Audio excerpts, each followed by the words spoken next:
Hi, I'm Jessica Bolton, and this is the Daily Mirror's Jess Saying live. I'm joined today, very excited to announce it's Edith Bowman joining me. So thank you, Edith. Hi. Hi, lovely to have you on. Oh, obviously, we're really excited because everyone's getting back to the cinema and everything, which is fantastic. And I know that you're doing a big campaign around this as well. So it's great to have you on here because it's one of my favourite things to talk about. And it's great to have it with BAFTA Queen herself, Edith. First of all, Edith, it's been quite the last sort of 18 months. What's it been like for you not actually being able to go and see any films and things like that? Is it been a big... has that felt like a bit of a void for you because you are such a film fan over the years and all your work? Yeah, it's been tricky, it's there's two sides to it because it's been really hard and really disappointing not being able to get to the cinema as much as we normally would. But then on the other side of that, it's been amazing how many films there have been to access and to watch. And that, I don't know about anybody else, but for me personally has been saving grace, to be honest. It's the thing that's got me through lockdown, the being able to escape by watching these amazing films, both new things, but also historical stuff as well, that you can watch on the streaming services, or you might have the DVD in the house. So film as a whole has been one of the things that's really helped me get through lockdown, I have to say. But I am so happy to be back in the cinema. Yeah, it is a difference, isn't it? It is a Absolutely. And it's a completely different experience. It'd be very sad if they struggle to get back on their feet because they are trying loads of things to get people back in the doors. And as long as you feel it's safe to go, then yeah, that's the thing. And I think that the cinemas have been doing so much work, in terms of making sure that people feel safe when they go into those environments and people being socially distanced. I mean, I remember kind of between lockdowns, so maybe about 8 months ago, I was able to kind of get into a cinema to watch a couple of films. So that was maybe the end of last year, actually, yeah. And I was able to watch Nomadland, the Chloe Zhao film. Yeah. Which of course won quite a few Oscars and BAFTAs. And there was only, I think, 8 of us in this screening room. And then I had a similar thing the week earlier than that with Tenet. And that was at the IMAX. And to have like the whole of the IMAX cinema at the BFI I think there was 10 of us there. It was extraordinary. But just, it was so emotional, I found it, being back in that environment and the whole sensual experience, the kind of the sound is all around you and you're in that kind of huge screen that engulfs you almost, and just being transported into those worlds. And I think it's important that people don't just, it's because it's a social thing as well, of watching something together with other people is very, very different to sitting on your sofa, looking at your phone at the same time. Not that I do that, but a lot of people do, that kind of thing. It's just not the same at all. And when it'd be such a shame that, to see all these places. Yeah.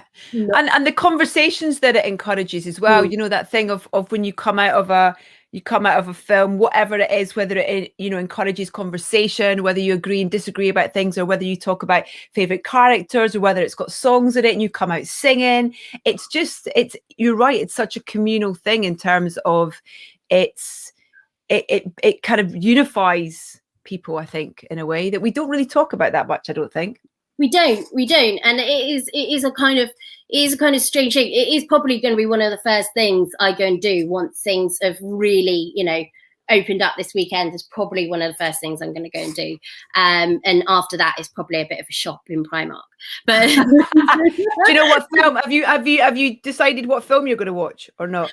I haven't seen The Quiet Place Part 2 yet. Oh, so good. I've still got that to see. How about you? What are you going to be going to see? Well, I've been lucky enough that I've seen quite a lot of the new ones. Yeah. A Quiet Place 2 being one of them. In fact, I've got John Krasinski and the composer Marco on the podcast this weekend, and I think he's done an extraordinary job with this sequel. Sequels are hard, man.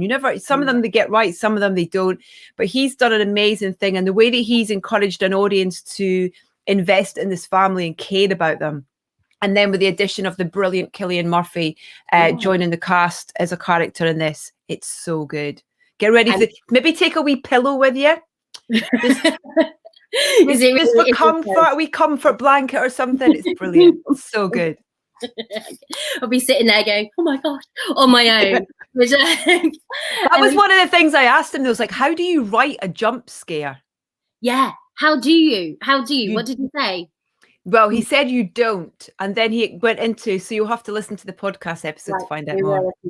And obviously, just at Pulp Fiction, I mean, your career, Edith, you have, I was looking back at some of the things. I mean, you've just been on our screens for so long now. Probably before you were born.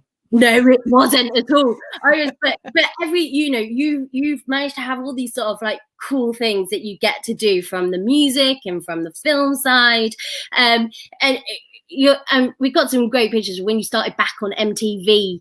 Do you look back at those days when you think, crikey, how far you've come since then? Like how much you've done in your career? Yeah, I kind of there's again a couple of things. I mean, that's one of the MTV Europe Music Awards, which was just the most bonkers experience to be kind of brought together in various countries around Europe to celebrate music, really.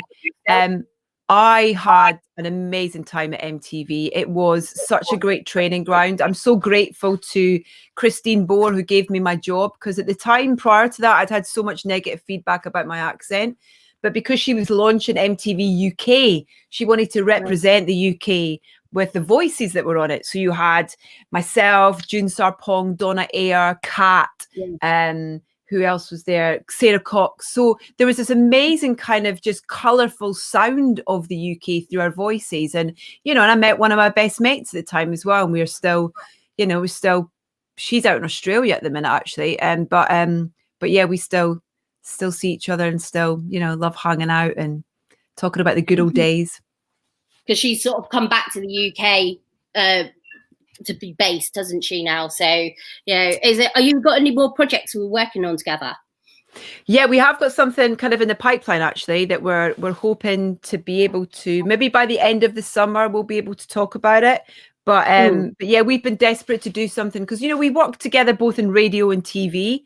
Yeah. And obviously when deals went to the States, and we did a great travel show together as well. That was one of my favorite things. We came up with that idea after watching Thelma and Louise one night round ours with a bottle of wine going, wouldn't it be a great idea to do a travel show like this? And we took the idea to someone and we did it. And we couldn't quite believe it. So yeah, we've got something in the pipeline. So hopefully September time, hopefully we'll be able to talk about it. Okay, that's great. Okay, I'm looking forward to seeing what that is. And obviously, over your times at like Radio 1 and Virgin, how do you think it's changed now with the kind of like everyone's talking about diversity? You talked about the sort of not having those voices before and you being one of those sort of very first sort of voices that wasn't a normal, typical London accent that we hear all the time. Do you think it's moved fast enough that we're expanding and being diverse in terms of presenters, etc.? Well, I think that I've been really lucky in that I've been part of places where I've never felt discriminated against, you know, both with MTV and also at Radio 1. And I've always felt that everybody has felt inclusive. And I feel like Radio 1 in particular really addressed, you know, the kind of the ratio of female to male on air talent and stuff. I think there's maybe a bit more work to do in commercial radio, but I feel that I've been really lucky with my personal experience in that I feel that my voice could be heard and that I was part of a team rather than feeling like I needed to fight to be heard or that anyone else around me sort of had that fight as well. And you know, in the terms of like, I mean, that's a tea in the park, I think, years ago. That's in the park. I was wondering if it is. Or maybe it's no, it is Glastonbury because there's the big triangle for the pyramid stage past there. Yeah. I think that's the year I interviewed Amy Winehouse actually, and I mean that's what I love about doing the festivals. It's just getting the chance to have conversations with all these amazing. Oh, there she is. Oh man, still breaks my heart when I think about her. Yeah, I bet it does. What was she like when you told her what? She was complicated, you know. She was not an easy interview. because for her it was all about the performance, you know, doing all the interviews and stuff like that, were kind of like baggage that came along with it, just from my experience anyway. But she was always so approachable, always so warm, and just like, she's quite childlike is how I remember her being. And just it was just that thing that when she got on stage and the transformation of what, you know, how and what came out of her voice was just.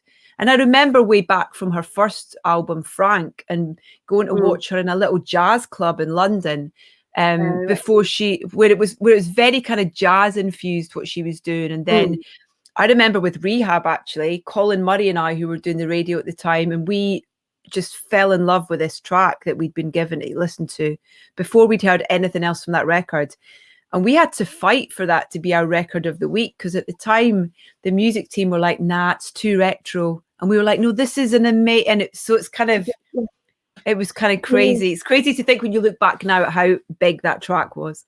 How big that track was, and that you were actually responsible for getting that out on Radio 1 and really pushing it. Part of the team, yeah, we love. I mean, that's the thing about what I do, is whether it's in music or film, if I really care about something and think something's really worth, you know, fighting for, I will fight for it. Because you have to really to get that talent through. There's so much out there, so you have to fight for it. And obviously we're talking a lot about on the film side, but you know, you're so big in the music as well. I mean, the live music that's not been able to be played, and I think now there's starting to be like live music, but you can also stream it live as well, and that seems to be that it might be the way going forwards. Do you think that would be a shame if you lose that people start, you know, logging in and streaming a live concert rather than actually being there in the flesh?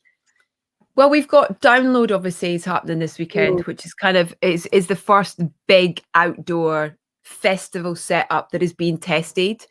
You know, within a kind of environment, a kind of tested environment. So we'll see how that goes, and fingers crossed it kind of works, because I can't imagine life much longer without being able to go to live shows. You know, it's kind of, I mean, we watched the Glastonbury coverage last year, you know, that they did the great kind of celebrating all that had gone before.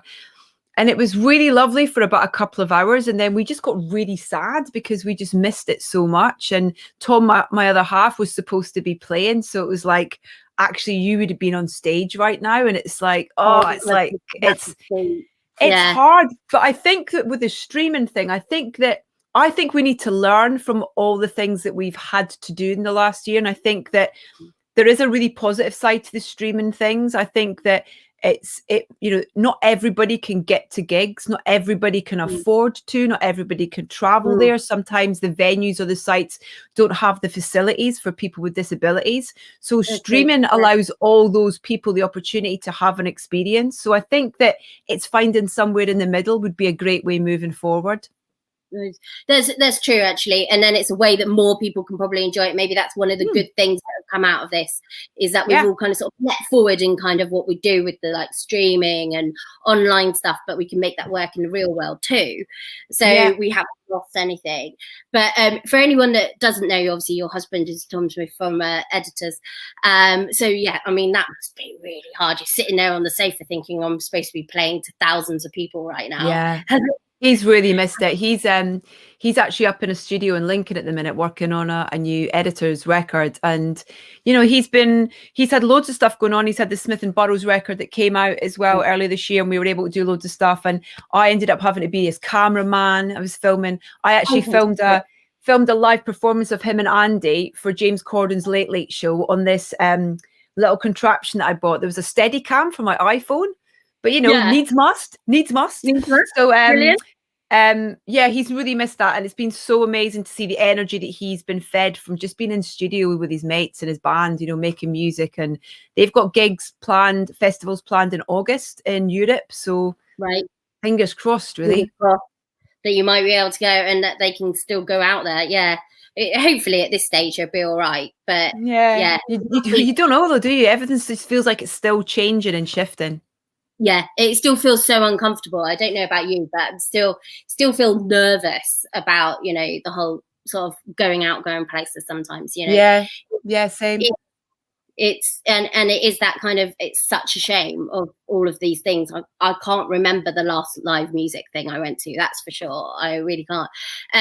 But obviously, what I wanted to ask, you've got your two little ones now. Yeah, you must be the coolest homeschooling parents between the two of you. There you are. That's at a festival, isn't it? When they were younger.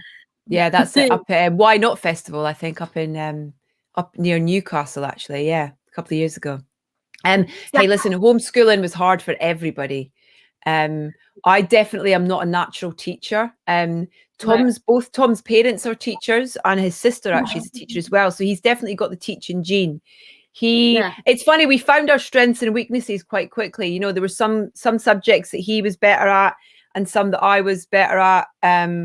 So yeah, he definitely took the lead on the music side of things as well. Did he? I suspect that, like, the little music lessons where, like, I mean, it's like you go to school and go, oh yeah, my dad helped me with this and my mum helped me with that. Yeah, you're pretty much set, aren't you, really? So long as that's what they want to do. Are they showing musical? Is that what they're looking like they might go into? Are they showing musical talent? Rudy, I mean, Spike plays the drums and the French horn, which is the most random selection of instruments ever. Yeah. And Rudy does the piano and he sings as well. But they enjoy that as a hobby, and that's kind of all I really want it to be for them until they decide that that's maybe something they want to do. My oldest wants to be a wildlife photographer. So, really, yeah. So he's he's been enjoying going out with his camera and you know, kind of learning on the job, so to speak. Yeah. Oh, that's a fantastic sort of thing to do, because that's sort of his own path, you know. It's something for him, not, you know. Hence my panda top. Oh, I love it. I love it. No, obviously you got to do an amazing, exciting thing this year when you were hosting BAFTAs. I mean, you said that was a dream come true. Totally. My face goes red just thinking about it. I still can't believe I did it. Me and Durham got to host the BAFTAs. It's crazy. When we found out and I phoned him, I was like, can you talk? And we were just like, what? We couldn't believe it, because we've had so much fun hosting the red carpet for the last few years. Yeah. And I thought, taking us out of the picture, I thought that what the production team did was amazing in terms of what they were able to do considering all the restrictions. I think the injection of live music in there with Celeste, I just thought it was amazing. It's amazing. Isn't it? Oh, we got a message here from David Kelsey. Back in 1970, when he was 20, he was a projectionist at his local Odeon, a job he loved, and showing loads of classic films over the years. He says, do you think that films today have the same impact and longevity as they did back then? I think I think not every film does, but I think there's definitely a stream of films that have that. I mean, I've watched something like Inception by Christopher Nolan. I think that's got a kind of Hitchcockian sort of feel to it, and it's a film that I go back to time and time again, and it kind of unravels the more I watch it. But what I am loving is the fact that a lot of the cinemas are showing historical titles within their programs, because there isn't that constant stream of new films at the minute. So I think that that's a great thing. So there's some that you might not have been able to see when you were like younger, and like I know Empire Strikes Back is coming back into some of the cinema. You know, it's some people wouldn't have been able to see them at that time, but they can go back and see it now. Yeah. And I know the campaign you're doing at the moment. You've sort of teamed up with this. I'll appear to you, but it's BFI and National Lottery have teamed up to help get people back in the cinemas this weekend, haven't they? So I mean, how does it work? So the National Lottery and the BFI have partnered up to give away 200,000 free cinema tickets. There's over 500 cinemas that are participating, and all you need to do to get a pair of tickets is to be a National Lottery player, and that could be online, it could be in a shop, it could be a scratch card, it could be a ticket, it doesn't matter. And then you head to cinemaweekend.co.uk, and that's where you get your tickets. And the great thing is that I think a lot of people won't realize, I mean, I'm quite a geek and I like to stay till the very end of the film so the credits are finished. And a lot of the time you'll see the National Lottery logo pop up there at the end. And that's because the National Lottery actually funds so much of the British film industry. They're a massive supporter. So even when you're buying that ticket, you're contributing to the film industry, you're helping out a wee bit. And I think that this is their way of saying thank you by giving away 200,000 tickets. And it's just for this weekend. So you need to get on board now, because it's only happening tomorrow and Sunday. Tomorrow and Sunday, exactly. Obviously, as long as you're old enough to do the lottery or get your parents. Yeah, exactly. And feel comfortable going to the cinema.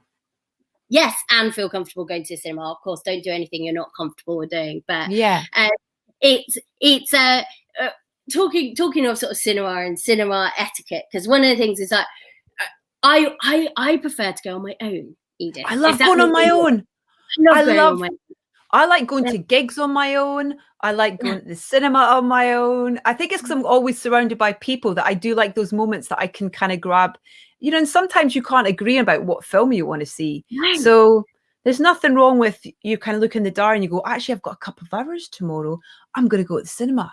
It's lovely. Yeah. I love it. I love that. I've got my I've got a Cineworld card, but others are available, of course. Yeah. And it was just like, I had a birthday in a sort of midweek and a day. I was like, do you know what? I'm going to take a day off work. I'm going to go watch 3 films back to back and enjoy myself. And I don't want to see anybody else. Thank you very much. So it was, it was lovely. That's amazing. Was it Star Wars? It wasn't Star Wars. Oh. It wasn't Star Wars. It wasn't out. It wasn't on the screens. So I think it was like Green Book, which obviously, and the Lego Movie Part 2 was great. I love that Lego movie. So, one of your things you're doing at the moment as well, which you've been doing for the past few years, is soundtracking podcasts that you do. Yeah. So you're talking to all these greats, and I mean, some of the names I was just saw Adam Driver there.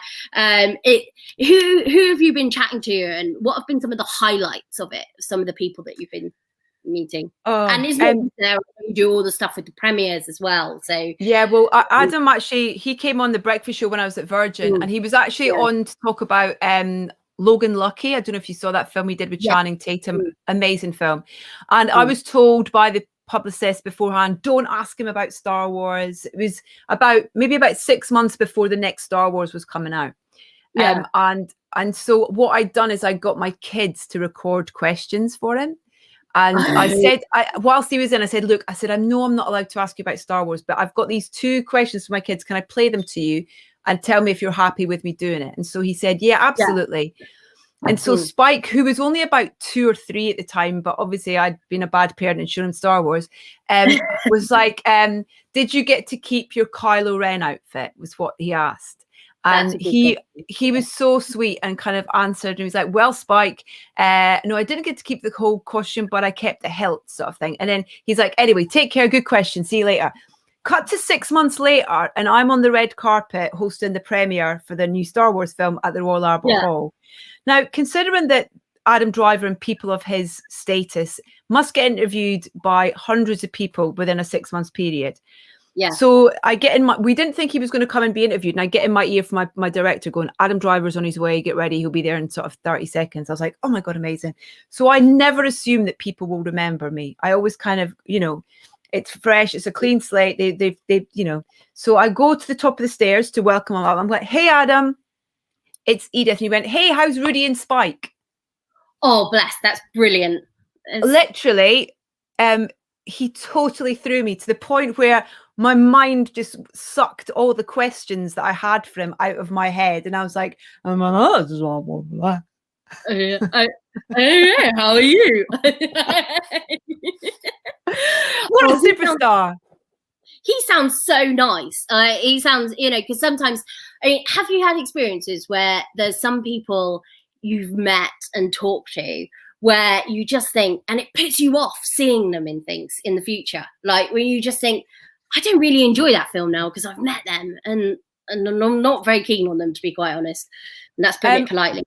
Well, I've not, touch wood, I've not had that many bad experiences. I've always stood up for myself in situations because they're just people. I'm just a person. But also you don't know kind of what their day's been like. They might have been sat in that chair for 3 hours being asked the same questions. That must be, I mean, it's not hard work, but it's like mundane. And so I kind of always have that in the back of my head. I was a bit disappointed with Ashton Kutcher because all we wanted to get, this was years ago, by the way, but all we wanted to get was a picture with him for the website. And he wouldn't answer us. He like motioned to his like people to answer to us. And it was like, that's a bit rude. Yeah. And then it's just, if an interview's flagging and you feel like someone's kind of not interested, it's my job to try and get them interested. So I had it with Harrison Ford, who I'm such a fan of. I mean, hello, Indiana Jones and Han Solo. And he just wasn't interested. And then in my little brain, as I was going through my Harrison Ford files in my brain, it was like carpenter. And so I was like, do you mind if we talk about when you used to be a carpenter? And his little eyes lit up and he went, oh, no one ever asks me about. And I was like, okay, great. So it's that kind of, you're like, tell me about situation. Harrison. And so that's how you met George Lucas, isn't it? You were a carpenter on set. Yeah, it was, wasn't it? Because that's how he first got it with the first.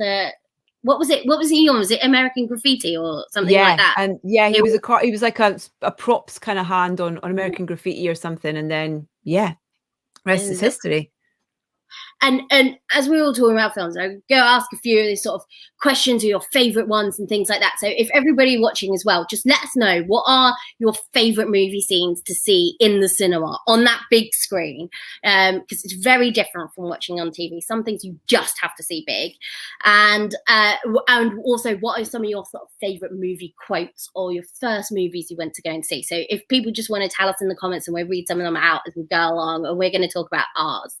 So Edith, I know I asked you, what was the very first movie you went to see in the cinema?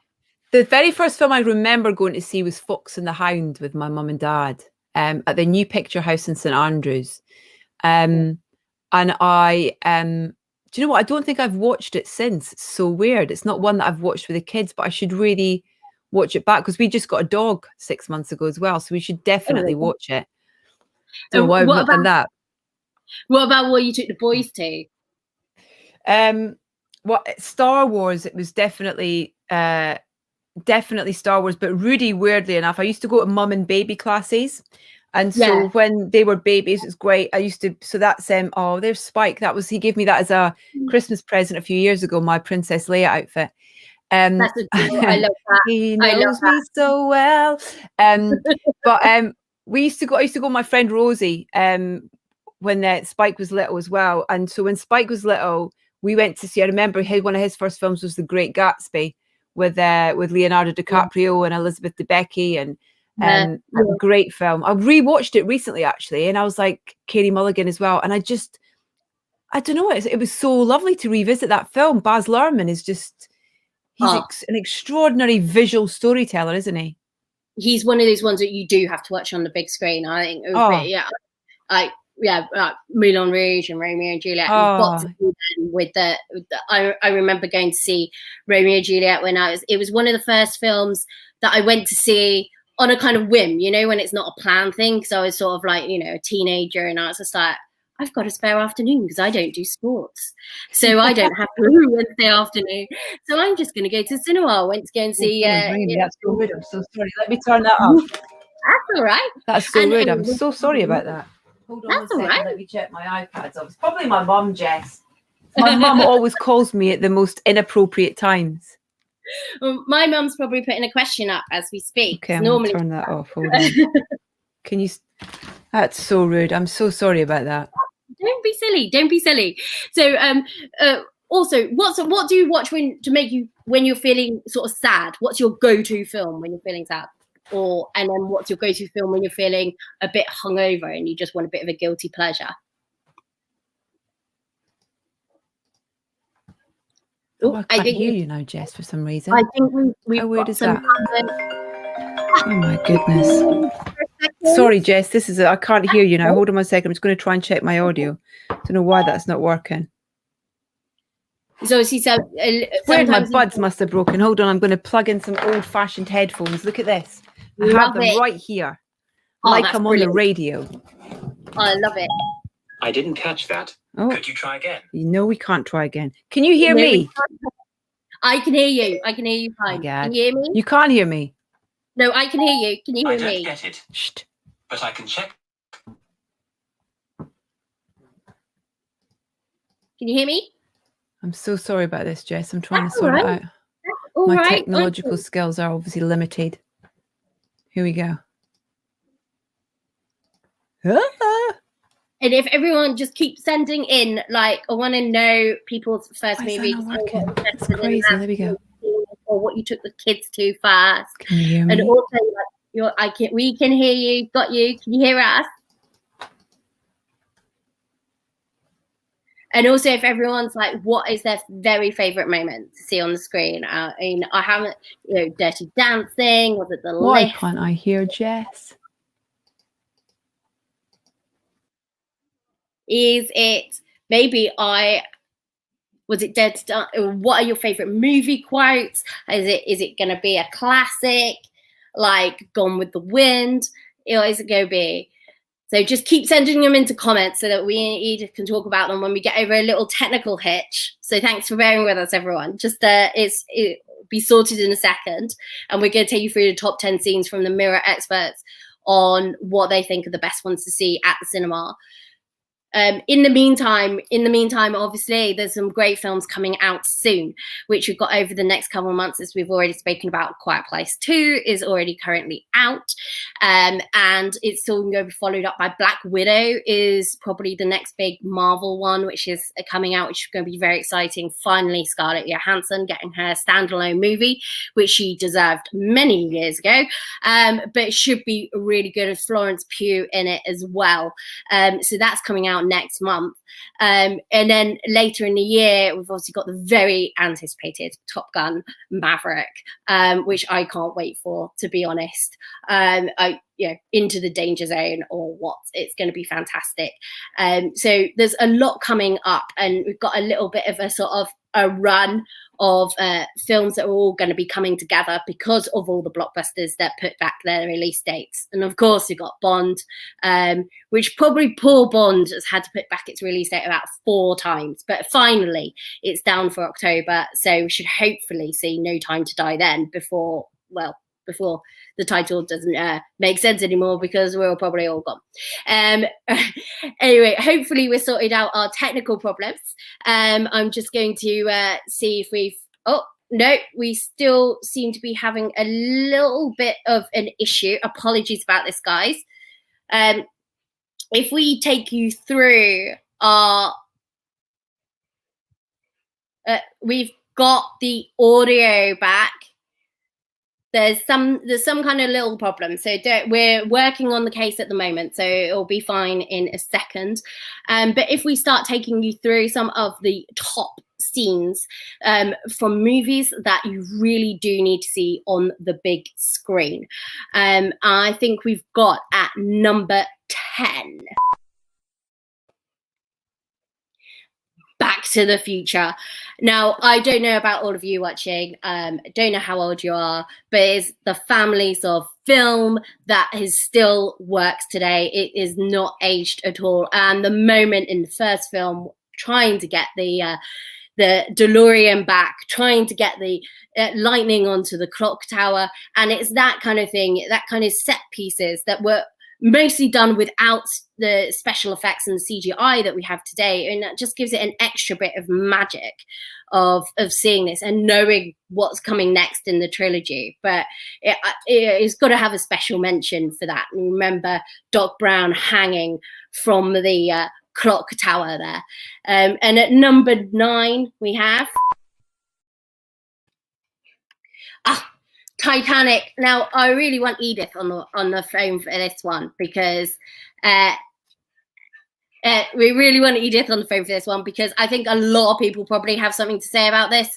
You cannot have Titanic missing, but I'm still angry about this end scene, and I'm sure everybody is. So Edith, when you come back on, I want to talk to you about Titanic, because this is still wrong. I feel Leo was slighted. So number 8, we have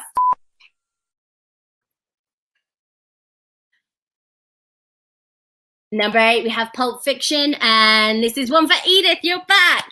I'm so sorry. I don't know what happened. My computer just failed me, so I'm on my phone. I'm so sorry, Jess. No, that's brilliant. Thank you for sorting it out and getting back on your phone. we just started the top 10, so that just to hear you in. But I really want you on this one. Number 9 was End of Titanic. Honestly, what is your feelings on that? I'm still very angry about the way James Cameron did that. There was no need.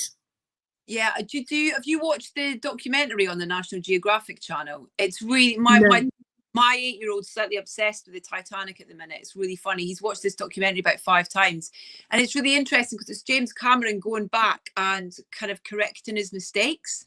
Yeah, it's really interesting. But I love that. I love those two in that film. I love them too. I love this scene, and Simply Monk says the door could have held both. It could have done.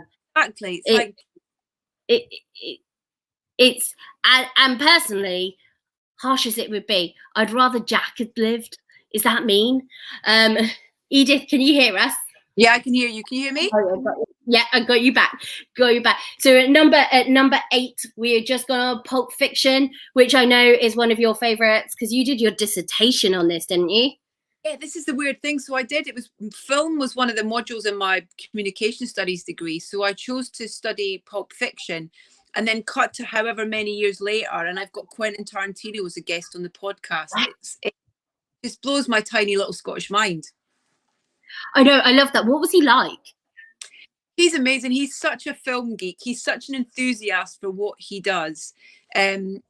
He just loves the work that he does. He loves the medium of film. He loves telling stories, and his enthusiasm is infectious. It's absolutely brilliant to spend time with him and just enter his brain for half an hour. Is it? Did you find yourself getting a little bit sort of what do you say to him in kinds of like, you don't want to put your foot in it, you don't want to look silly in front of Quentin Tarantino, do you get nervous? That's the word I'm looking for. Nervous. Every time I get nervous for every interview, and so I think that when I don't get nervous is probably when I need to think about doing something different. So it's about, I think the thing that it is that I just want them to have a nice time. So I'm not trying to impress him, but I just want to have a nice conversation with him. So I think that that's kind of where I stand with most of the things that I do, is that I'm coming at them as a film fan. I'm not a critic. I'm not some kind of kind of well-versed sort of film professor. I come at it as a film fan, and so I want to get that balance right and make sure that I come across respectful but also enthusiastic, and really try and just have a conversation with them.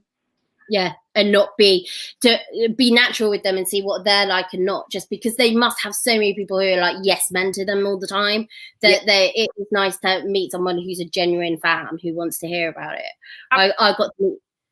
I got to meet Joss Whedon once, and I was a huge Buffy fan, and this was before, like, he was just before the first Avengers. And when you just think, it was quite odd because it was in a hotel like rooms where they rented them all out to do the sort of not round table, but to do the junket chats. And as I went in, he was in the bathroom.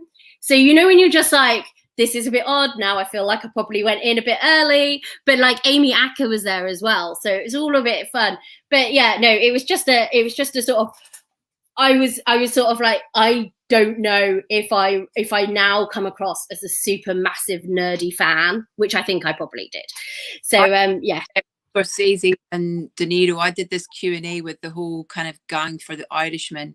I found myself feeling very relaxed with them all, bizarrely, but I think it was kind of nervous energy in a way, and they were so generous and gracious with my kind of just rambling. Oh, can you hear us? Oh, we've lost you for a second. Oh, you got you back. Yeah. So they were very gracious. And did you say that, like, I saw once that you said that you felt you were a bit tactile with Martin Scorsese? I saw in a piece. It made me feel so comfortable, and there were so many of us on this tiny stage that we were kind of literally like shoulder to shoulder, and he was so warm and generous in his answers and stuff that I was doing that thing by the end where I was like just going, oh shush, kind of thing on his shoulder. And then when I thought back on it, I was like, oh my God, proper I carried a watermelon moment. Yeah. I love that. Right, and number 7, people have given us Bad Grab, but it's the moment in Once Upon a Time in Hollywood when Leo comes out with the flamethrower at the end when the weirdos from the Mansons are coming and attack them. I love that film. I thought it was so clever, the ending. Me too. I thought the kind of the combination of Brad, Leo, and Margot Robbie, I thought was a great it was such a great film, and just such a great love letter from Tarantino to Hollywood. You know, it was so much about his memories of growing up as a kid. Yeah, and it was such a feel good ending. I was just like, you just got to watch this even if you don't like most of it. Like, I was just like, I did not see that coming. Probably should have seen the twist, but I didn't see it coming. Anyway, at number 6 we have Romeo and Juliet, as we discussed before. We've got to see this on the big screen. It's just beautiful, isn't it? It was beautifully done. In that film as well. I mean, just look at that shot. It's a piece of art. Yeah. It's beautiful, isn't it? Yeah, it's absolutely stunning. And I mean, all the way through the fish tank scene as well, where they're looking at each other. I mean, it's just number 5 we have End of Fight Club. Oh, that's the films that I saw at the cinema. When was that? About probably just before Christmas. Every Man in King's Cross was showing Fight Club, and I'd never seen it on the big screen. Oh, really? Yeah. So great to see that in a cinema. It was absolutely amazing. Yeah, it is. It still stands. It stands up today, doesn't it? It's. I mean, it's a great film, and there's also a bit where Brad Pitt is like literally. Yeah, you see a lot of Brad Pitt. Number 4 we have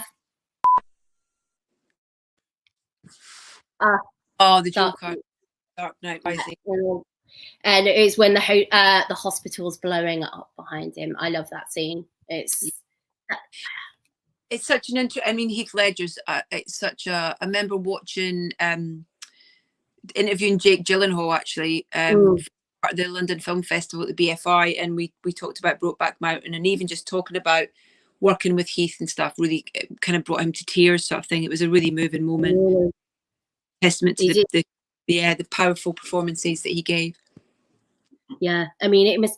He's still very close. They were so close, weren't they? Because isn't he like godson to or godfather to the kid or something like that? Yeah. It's number 3. Isn't that one of the ones you took your kids to as well in one of the mum and kids screenings? Didn't you take them to Dark Knight? Right, yeah, that was Rudy. Yeah. How old was he at the time? 3 months. He's not going to remember. It's fine. It's fine. Well, what are those screenings like? That must be an absolute nightmare. You're in there with loads of children. That'd be my idea of a nightmare. No, because it's all babies really, and so some are asleep, to be honest, and the mums are just eating cake, or the dads. It's like it's heaven. Yeah, so it keeps them asleep because there's a nice sound going on in the background.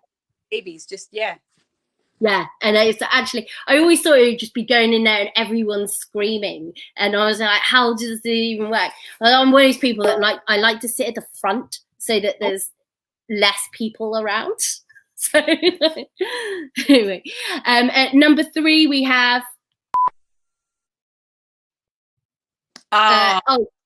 Indeed. And it was the bit with the ball rolling behind him. Yeah. Which is a classic. Number 2.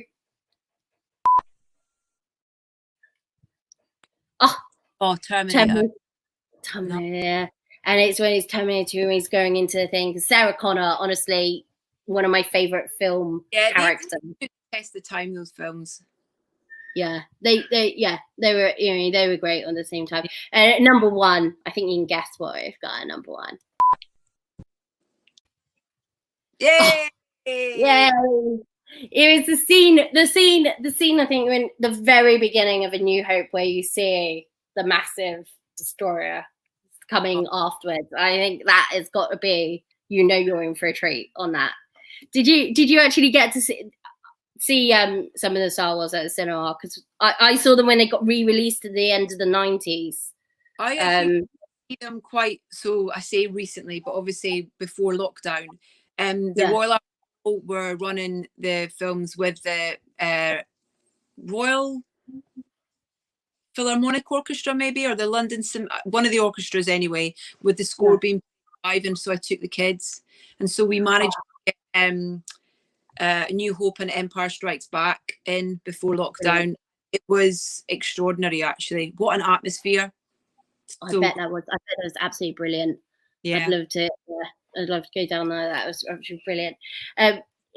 Edith, thank you so much for talking through all these things. It's been fantastic, and I know we've been chatting for way longer than we were going to, so apologies if I've held you up from anything.